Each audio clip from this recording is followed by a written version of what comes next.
हरिओम. माझं नाव पूजा वीरा मेस्त्री, अंधेरी ईस्ट उपासना केंद्र. आम्ही बापूंकडे 2015 सालपासून येतो आहे आणि तेव्हापासून बापूंनी आम्हाला खूप अनुभव दिले आहेत. पण आता रिसेंटली जो आम्ही एक्सपिरियन्स केला, खूप एकदम भयंकर अनुभव होता, तो मी सांगते. माझ्या बहिणीचा अनुभव आहे तो. माझी बहीण एकदा कॉलेजवरून आली, अशीच सॅटर्डेची नाईट होती आणि तिला लेट झाला कॉलेजवरून यायला. घरी आली आणि मम्मीला म्हणते की मम्मी मला इथे खूप दुखतं आहे इथे ना. तर मम्मीने थोडं दुर्लक्ष केलं आणि मी बघितलं. मी बोलली काय झालं दाखव. तर इथे तिला गाठीसारखं होतं आणि अचानक कुठून काय माहिती कशी गाठ आली. मग मी तिला म्हणाली की बापरे खूप दुखतं आहे का तुला. तर ती म्हणाली हो अगं मला खूप दुखतं आहे. तर मी म्हणाली बापरे आता डॉक्टरांकडे जायला तर आता रात्र झाली आणि उद्या तर संडे, तर कसं जाणार आपण.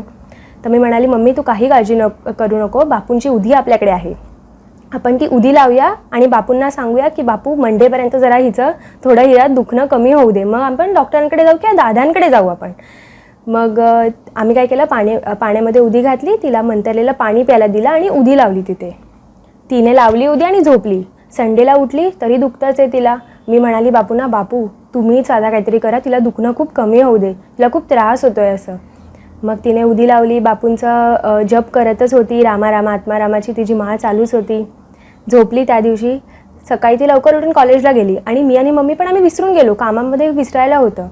मंडेला तिला मम्मीने फोन केला आणि म्हणाली आज लवकर ये जरा, कारण डॉक्टरांकडे जायचं आहे. मग ती बोली चालेल. तरी तिला त्या दिवशी मंडेला यायला उशीरच झाला.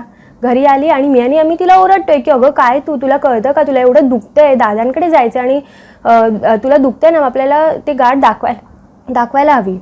आम्ही म्हणाली तुला एक आश्चर्य दाखवू का. तर मी म्हणाली काय दाखव. म्हणते हे बघ इथे काही जाणवतच नाही आहे. मी आणि मम्मीने आम्ही स्वतः ती हात लावून बघितलं होतं, एक गाठीसारखं वाटत होतं. पण आम्ही तिथे हात लावलं, एकदम आश्चर्य, म्हणजे तिथे काहीच नव्हतं आणि तिला काहीच दुखतही नव्हतं.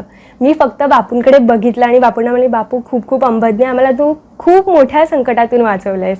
हे फक्त बापूंची उधीच करू शकते आणि दुसरं कोणीच नाही. बापू हरिओम श्रीराम अंबज्ञ.